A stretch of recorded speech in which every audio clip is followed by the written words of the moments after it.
सिख भी जिस कब्र के आगे सजदा करते हैं, इसके पीछे सूफी बाबा गुरु नानक हैं और इनका भी यही मानना है कि ये खुदा के हाँ हमारे सिफारशी हैं, लेकिन खुदा सिर्फ एक है।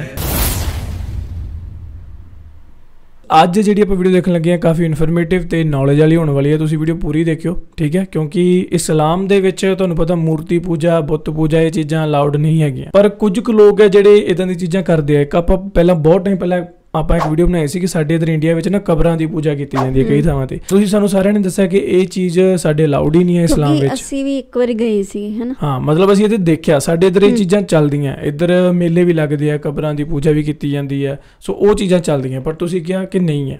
ਸੋ ਅੱਜ ਇੱਕ ਵੀਡੀਓ ਹੈ ਕਿ ਸ਼ਿਰਕ ਕੀ ਹੁੰਦਾ ਇਸਲਾਮ ਦੇ ਵਿੱਚ। ਮੈਨੂੰ ਜਿੱਥੋਂ ਤੱਕ ਥੋੜ੍ਹਾ ਬਹੁਤ ਪਤਾ ਹੈ, ਸ਼ਾਇਦ ਵੀ ਜਿਹੜਾ ਬੰਦਾ ਇਸਲਾਮ ਨੂੰ ਮੰਨਦਾ ਤੇ ਨਾਲ ਉਹ ਕਿਸੇ ਕੋਈ ਮੂਰਤੀ ਪੂਜਾ ਕਰਦਾ ਜਾਂ ਕਬਰਾਂ ਦੀ ਪੂਜਾ ਕਰਦਾ, ਸ਼ਾਇਦ ਉਹਨੂੰ ਸ਼ਿਰਕ ਕਹਿੰਦੇ ਆ। ਕਨਫਰਮੇਸ਼ਨ ਨਹੀਂ ਹੈ, ਠੀਕ ਹੈ। ਉਹ ਅੱਜ ਆਪਾਂ ਵੀਡੀਓ ਦੇ ਵਿੱਚ ਦੇਖਦੇ ਹਾਂ ਕਿ ਵੀਡੀਓ ਕਿੱਦਾਂ ਦੀ ਹੋਣ ਵਾਲੀ ਹੈ। ਸੋ ਵੀਡੀਓ ਪੂਰੀ ਦੇਖਿਓ, ਆ ਜਾਓ। अस्सलाम वालेकुम दोस्तों, मेरा नाम है हसीब शफकत और आप देख रहे हैं हसी टीवी।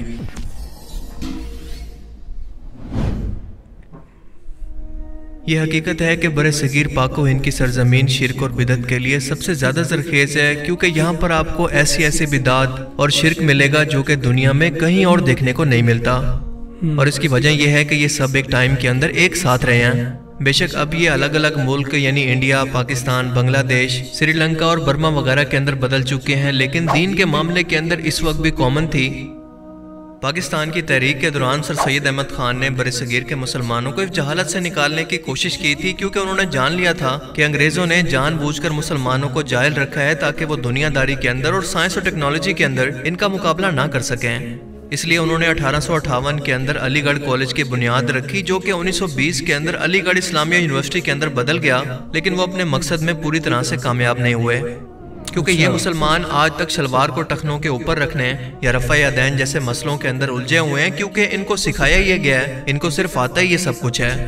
जबकि यूरोप साइंस और टेक्नोलॉजी और तहकीक के अंदर कहाँ से कहाँ पहुँच गया है। जैसे मंगोल हुक्मरान हलाकू खान ने जब बगदाद पर हमला किया तो वहाँ के उलमा कराम के दरमियान ये बहस चल रही थी कि असहाबे काफ का कुत्ता जन्नत में जाएगा या नहीं। ये मसले उनके लिए सब दुनियादारी से ज़्यादा अहम थे। आप तसव्वुर करें कि आज के दौर के अंदर भी दुनिया के अंदर इतना मजहबी शऊर आने के बावजूद हम सरेआम देखते हैं कि कब्रों पर सजदे हो रहे हैं, सरेआम शिरक हो रहा है, लेकिन ये लोग इसे कोई ऐब समझते ही नहीं हैं। मुसलमान जो कि दिन में 5 मरतबा नमाज पढ़ने के दौरान हर रकात के अंदर ये दुआ करता है कि इया का नाबुदु व इया का नस्तईन, और फिर कब्रों पर जाकर इनसे मदद भी मांगे, ये शिरक नहीं तो और क्या है। अब बहुत लोग ये सोचते हैं कि हम डायरेक्ट इन वलियों से तो नहीं मांग रहे, बल्कि ये तो अल्लाह ताला के यहाँ हमारी सिफारिश करने वाले हैं। तो आपको बताता चलूं कि मुशरिकीन मक्का भी अपने बुतों के बारे में बिल्कुल यही अल्फाज कहा करते थे कि ये अल्लाह ताला के यहाँ हमारे सिफारिशी हैं।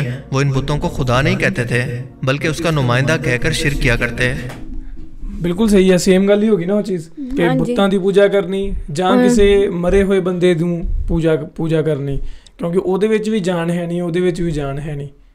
ਤਾਂ ਵੈਸੇ ਤਾਂ ਜਿਹਦੇ ਵਿੱਚ ਵੀ ਜਾਨ ਹੈਗੀ ਹੈ, ਕੋਈ ਜਿਹੜਾ ਬੰਦਾ ਹਿਊਮਨ ਬੀਇੰਗ ਹੈ, ਕੋਈ ਇਨਸਾਨ ਹੈ, ਉਹਦੇ ਅੱਗੇ ਤੁਸੀਂ ਸਿਰ ਝੁਕਾਉਣਾ ਚਾਹੀਦਾ ਹੀ ਨਹੀਂ, ਹੈ ਨਾ। ਕਿਸੇ ਵੀ ਧਰਮ ਦੇ ਅਕੋਰਡਿੰਗ ਇਹ ਚੀਜ਼ ਮੇਰੇ ਖਿਆਲ ਹੋਣੀ ਹੀ ਨਹੀਂ ਚਾਹੀਦੀ।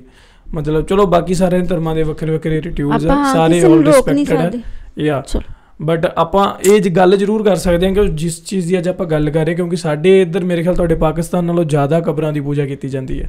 ਜਿਨ੍ਹਾਂ ਨੇ ਉਹ ਵੀਡੀਓ ਨਹੀਂ ਦੇਖੀ, ਮੈਂ नीचे डिस्क्रिप्शन ਚ ਲਿੰਕ ਦੇ ਰਿਹਾ, ਵੀਡੀਓ ਵੀ ਦੇਖ ਲਿਓ, ਸਕਿਪ ਨਾ ਕਰਿਓ, पूरी वीडियो देख के जाओ। जो कि आज के मुसलमान भी कर रहे हैं, क्योंकि वो मज़ार जिन्हें बनाना ही रसूलुल्लाह सल्लल्लाहु अलैहि वसल्लम की मुखालफत है, क्योंकि आप सल्लल्लाहु अलैहि वसल्लम की हदीस मुबारका के मुताबिक हज़रत जाबिर रज़ियल्लाहु तआला अन्हु से रिवायत है कि रसूलुल्लाह सल्लल्लाहु अलैहि वसल्लम ने फरमाया कि कब्र पर चूना लगाने, इस पर बैठ जाने और इस पर इमारत बनाने से मैं तुम्हें मना करता हूँ। अच्छा, क्या इस सही हदीस के बाद, जो कि कुरान के बाद सबसे मोतबर दर्जा रखती है, कोई गुंजाइश बाकी रह जाती है कि कोई साहिब अकल मुसलमान जाकर मज़ारों पर यह हरकत करे? इसमें इन बुजुर्गों का कोई कसूर नहीं, क्योंकि इन्हें तो पता भी नहीं होगा कि इनकी मौत के बाद क्या कुछ इनके मज़ार पर किया जा रहा है, बल्कि उल्टा क़यामत के दिन ये वलीउल्लाह इन लोगों के दुश्मन बन जाएंगे कि क्या मेरी ये तालीमात थी कि मुझे पुकारो या फिर मेरा दरबार बनाकर शिरक करो। इन्हीं बिदतों की वजह से नई नई गुमराहियां दीन के अंदर दाखिल होती रहती हैं, जो कि वक्त के साथ बढ़ती रहती हैं, जिनका ना दीन से कोई ताल्लुक होता है और ना कोई सर पैर। कुछ दिन पहले एक वीडियो सोशल मीडिया पर मेरी नज़रों के सामने से गुजरी और ये सिर्फ 1.5 मिनट की वीडियो है, जिसे देखकर आपको समझ नहीं आएगा कि इसे देखकर आप हंसें या इंसानों की अकल का अफसोस करें, क्योंकि ये मजाक के अंदर मज़ारों की हकीकत को बयान कर रही है, जो कि आजकल थोक के हिसाब से हर दूसरे मोहल्ले के अंदर मौजूद हैं, किसी भी घोड़े वाले, खोते वाले या कोई भी कौवे वाली सरकार के नाम से। लेकिन असल में इन दरबारों के अंदर क्या कुछ दफन हो सकता है, आइए जानते हैं। वीडियो में देखा जा सकता है कि एक शख्स जो कि चोर या डाकू है, कहीं से पैसे लूटकर इसे बैग में भरकर एक वीरान सिराग के अंदर कहीं पर सफर पर जा रहा है और अचानक से यहाँ पर इसकी गाड़ी खराब हो जाती है। आसपास सिर्फ वीरान सिराग है, लिहाजा मदद की कोई उम्मीद नहीं। सो एक ऊंची जगह पर चढ़कर वो इन पैसों को बचाने की सोचता है कि चलो अगर पुलिस के हाथों पकड़ा भी गया तो कुछ अरसा जेल के अंदर गुजारने के बाद यहाँ पर वापस आकर इस बैग को आसानी से निकालकर बाकी जिंदगी सुकून से गुजारूंगा। लिहाजा एक बेलचे से वो एक गड्ढा खोदकर इस बैग को जमीन के अंदर दफन कर देता है। लेकिन इससे छोटी सी गलती ये हो जाती है कि वो निशानी के तौर पर एक बड़ा पत्थर और इसके पास छोटे छोटे पत्थरों को रख देता है, जो कि किसी कब्र की झलक देने लगते हैं। पुलिस इसका पीछा करते हुए इसे आकर पकड़ लेती है और कई साल जेल के अंदर काट कर जब वो वापस आता है तो क्या देखता है कि जगह पर एक दरबार बन चुका है। ऊपर जाने के लिए सीढ़ियां मौजूद हैं और लोग इस कब्र पर दुआएं मांग रहे हैं। यही नहीं बल्कि इसके आसपास पूरी एक बस्ती इस कारोबार की वजह से आबाद हो चुकी है। और जाहिर है कि इन गुमराह लोगों के होते हुए ना तो ये कब्र खोलकर इसकी हकीकत इन लोगों को बयान कर सकता है, क्योंकि इसे जान जाने का रिस्क है, और ना बेचारा अपने पैसों को छोड़ सकता है। बहुत ही नाजुक सूरत हाल है। ये वीडियो आपको बहुत से सबक देने के लिए काफी है कि हम इंसान किसी भी चीज की हकीकत को जाने बगैर और समझे बगैर आंखें बंद करके अंधों की तरह इसके पीछे चल पड़ते हैं, बिल्कुल भेड़ों के रेवड़ की तरह।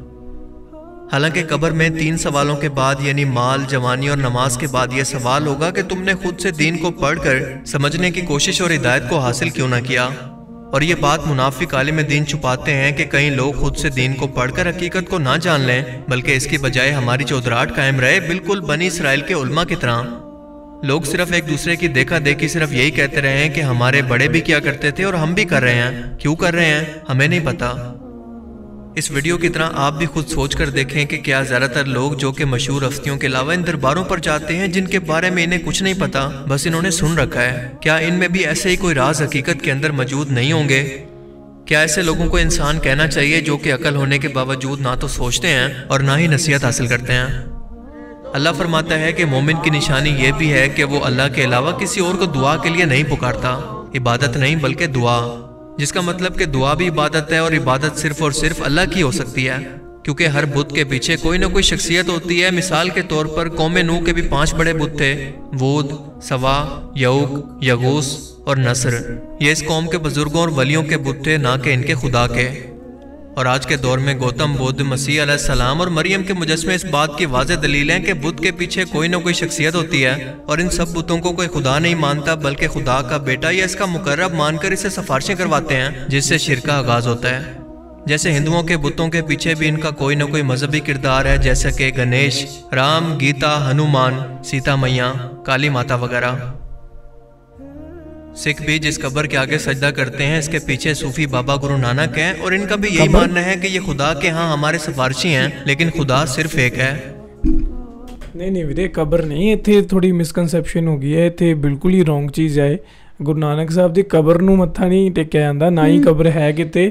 ਉਹ ਜਿਹੜੀ ਕਬਰ ਦੀ ਸ਼ਾਇਦ ਤੁਸੀਂ ਇੱਥੇ ਗੱਲ ਕੀਤੀ ਹੋਣੀ, ਦਿਖਾਇਆ ਤੁਸੀਂ ਹਰਮੰਦਰ ਸਾਹਿਬ ਆ, ਪਰ ਉਹ ਕਰਤਾਰਪੁਰ ਸਾਹਿਬ ਵਿੱਚ ਆ, ਕਿਉਂਕਿ ਕਰਤਾਰਪੁਰ ਸਾਹਿਬ ਵਿੱਚ ਜਿੱਥੇ ਦਰਬਾਰ ਸਾਹਿਬ ਆ ਉੱਥੇ ਹੀ ਗੁਰੂ ਨਾਨਕ ਦੇਵ ਜੀ ਦੀ ਕਬਰ ਵੀ ਬਣਾਈ ਗਈ ਹੈ, ਪਰ ਉੱਥੇ ਕਬਰ ਨੂੰ ਵੀ ਮੱਥੇ ਨਹੀਂ ਟੇਕੇ ਜਾਂਦੇ। ਕਬਰ ਬਾਹਰ ਬਣੀ ਹੋਈ ਆ, ਦਰਬਾਰ ਸਾਹਿਬ ਅੰਦਰ ਆ।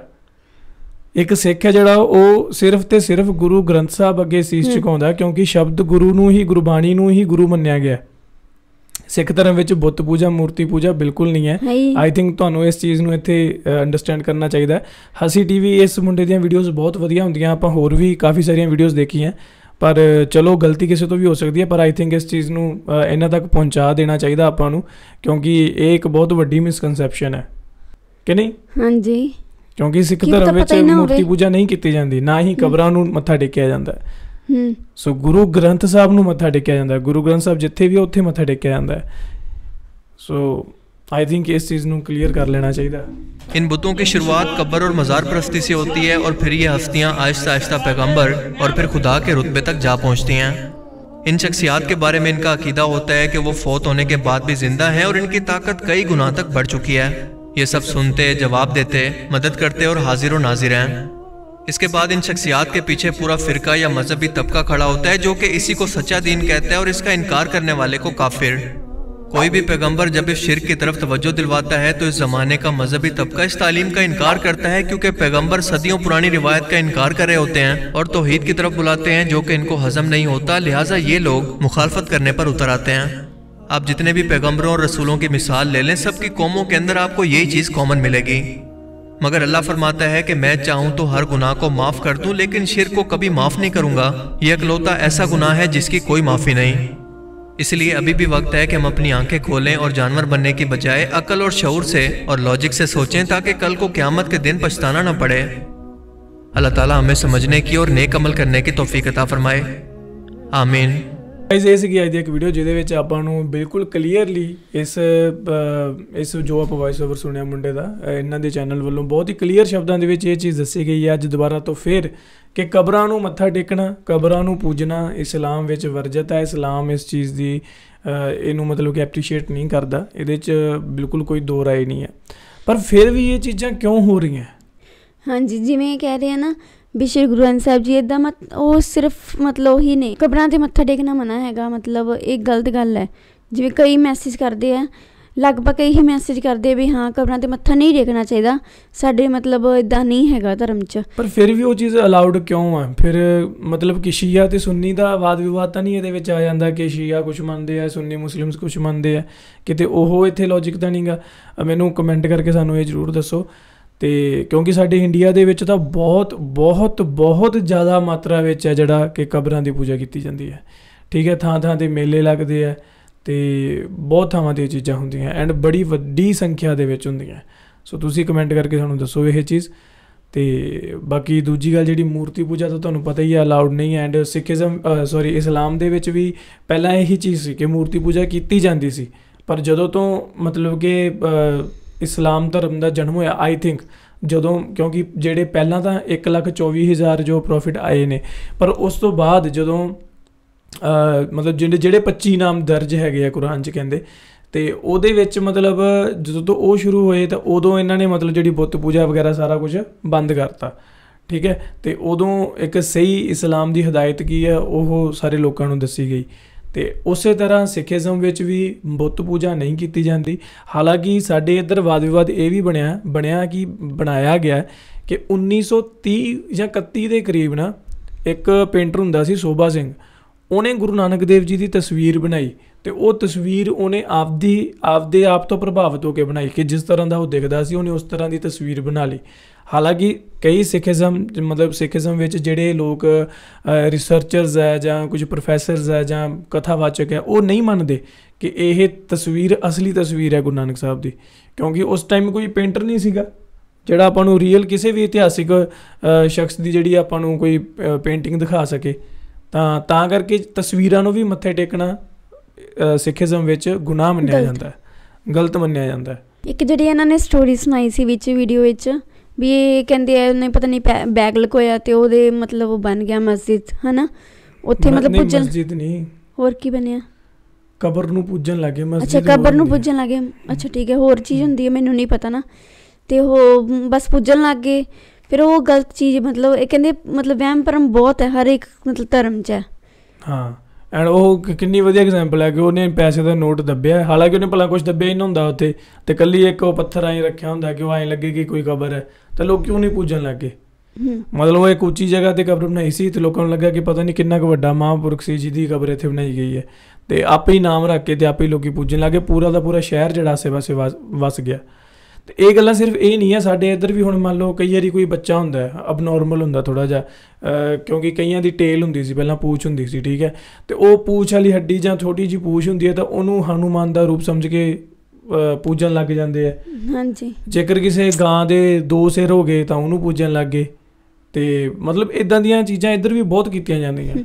ਸੋ ਮੈਨੂੰ ਸਮਝ ਨਹੀਂ ਆਉਂਦੀ ਵੀ ਇਹ ਪੜ੍ਹੇ ਲਿਖੇ ਲੋਕ ਵੀ ਇਹਨਾਂ ਚੀਜ਼ਾਂ ਨੂੰ ਕਿਉਂ ਐਪਰੀਸ਼ੀਏਟ ਕਰਦੇ ਆ, ਕਿਉਂ ਇਹਨਾਂ ਨੂੰ ਅੱਗੇ ਵਧਾਉਂਦੇ ਆ, ਤਾਂ ਜੋ ਲੋਕ ਹੋਰ ਗੁੰਮਰਾਹ ਹੁੰਦੇ ਆ, ਹੋਰ ਇਹਨਾਂ ਚੀਜ਼ਾਂ 'ਚ ਫਸਦੇ ਆ। ਮਤਲਬ ਪੈਸਾ ਹੀ ਕਰਕੇ ਕਰਦੇ ਆ ਨਾ, ਪੈਸੇ ਕਮਾ ਸਕੀਏ। ਸਟਾਰਟਿੰਗ 'ਚ ਇਹਨਾਂ ਨੇ ਬੜੀ ਵਧੀਆ ਗੱਲ ਕਹੀ ਕਿ ਜਿਹੜੇ ਇੱਕ ਇਹਨਾਂ ਨੇ ਐਗਜ਼ਾਮਪਲ ਦਿੱਤੀ ਕਿ ਜਿਹੜੇ ਮੁਸਲਿਮਸ ਆ ਉਹ ਸਲਵਾਰ ਮਤਲਬ ਗੋਡਿਆਂ ਤੋਂ ਉੱਪਰ ਰੱਖੀਏ ਥੱਲੇ ਰੱਖੀਏ, ਇਹਨਾਂ ਚੀਜ਼ਾਂ 'ਚ ਉਲਝੇ ਪਏ ਆ ਅਤੇ ਯੂਰਪ ਜਾਂ ਹੋਰ ਇੱਦਾਂ ਦੀਆਂ ਕੰਟਰੀਜ਼ ਕਿੱਥੋਂ ਤੱਕ ਅੱਗੇ ਪਹੁੰਚ ਗਈਆਂ। ਅਤੇ ਇਹ ਇਕੱਲੇ ਮੁਸਲਿਮਸ ਹੀ ਨਹੀਂ, ਇਹ ਕਈ ਸਿੱਖੀਜ਼ਮ ਵਿੱਚ ਵੀ ਵਾਦ ਵਿਵਾਦ ਹੁੰਦੇ ਆ, ਹਿੰਦੂਜ਼ਮ ਵਿੱਚ ਵੀ ਵਾਦ ਵਿਵਾਦ ਹੁੰਦੇ ਆ ਕਿ ਇਹਨਾਂ ਧਰਮਾਂ ਵਿੱਚ ਹੀ ਉਲਝੇ ਪਏ ਆ। ਇਹ ਨਹੀਂ ਦੇਖਦੇ ਕਿ ਵੈਸਟਰਨ ਜੋ ਕੰਟਰੀਜ਼ ਆ ਉਹ ਕਿੰਨੀਆਂ ਅੱਗੇ ਵੱਧ ਚੁੱਕੀਆਂ, ਕਿੰਨੀਆਂ ਐਡਵਾਂਸ ਟੈਕਨੋਲੋਜੀ ਨਾਲ ਹੋ ਚੁੱਕੀਆਂ, ਅਤੇ ਆਪਣੇ ਵਾਲੇ ਲੋਕ ਧਰਮਾਂ 'ਚ ਹੀ ਫਸੇ ਬੈਠੇ ਆ। ਆਪਾਂ ਹਮੇਸ਼ਾ ਆਪਣੇ ਚੈਨਲ 'ਤੇ ਇਹੀ ਗੱਲ ਕਰਦੇ ਹਾਂ ਕਿ ਤੁਸੀਂ ਜਿਹੜੇ ਧਰਮ ਤੋਂ ਹਾਂ ਬਿਲੋਂਗ ਕਰਦੇ ਹੋ ਉਹਨੂੰ ਚੰਗੀ ਤਰ੍ਹਾਂ ਮਤਲਬ ਕਿ ਉਹਨੂੰ ਨਿਭਾਓ ਅਤੇ ਪ੍ਰੇਮ ਪਿਆਰ ਨਾਲ ਰਹੋ ਅਤੇ ਅੱਗੇ ਵਧਣ ਦੀ ਕੋਸ਼ਿਸ਼ ਕਰੋ, ਬਸ ਇੰਨੀ ਕੁ ਗੱਲ ਹੈ। ਪਰ ਲੋਕ ਫਿਰ ਵੀ ਕਈ ਨਹੀਂ ਹਟਦੇ। ਐਨੀਵੇਜ਼ ਇਹ ਸੀਗੀ ਅੱਜ ਦੀ ਵੀਡੀਓ। ਤੁਹਾਨੂੰ ਕੀ ਲੱਗਾ, ਕਿੱਦਾਂ ਲੱਗੀ, ਸਾਨੂੰ ਨੀਚੇ ਕਮੈਂਟ ਕਰਕੇ ਜ਼ਰੂਰ ਦੱਸਿਓ। ਐਂਡ ਬਾਕੀ ਇਹ ਵੀਡੀਓ ਸਾਡੀ ਜ਼ਰੂਰ ਸ਼ੇਅਰ ਕਰੋ ਤਾਂ ਜੋ ਹਸੀ TV ਬਾਈ ਨੂੰ ਜੇਕਰ ਤੁਸੀਂ ਜਾਣਦੇ ਹੋ ਤਾਂ ਉਹਨਾਂ ਨੂੰ ਇਹ ਰਿਕਮੈਂਡ ਜ਼ਰੂਰ ਕਰਿਓ ਇੱਕ ਵਾਰੀ, ਕਿਉਂਕਿ ਉਹ ਜਿਹੜੀ ਵਿੱਚ ਇੱਕ ਥੋੜ੍ਹੀ ਜਿਹੀ ਮਿਸਕਨਸੈਪਸ਼ਨ ਸੀਗੀ ਉਹ ਕਲੀਅਰ ਹੋਣੀ ਚਾਹੀਦੀ ਹੈ। ਸਿੱਖੀਜ਼ਮ ਵਿੱਚ ਕਬਰ ਦੀ ਪੂਜਾ ਨਹੀਂ ਕੀਤੀ ਜਾਂਦੀ, ਨਾ ਹੀ ਮੂਰਤੀ ਪੂਜਾ ਕੀਤੀ ਜਾਂਦੀ ਹੈ। ਸੋ ਮਿਲਦੇ ਹਾਂ ਤੁਹਾਨੂੰ ਕਿਸੇ ਹੋਰ ਵੀਡੀਓ 'ਚ। ਸਾਨੂੰ ਦਿਓ ਇਜਾਜ਼ਤ। ਸਤਿ ਸ਼੍ਰੀ ਅਕਾਲ।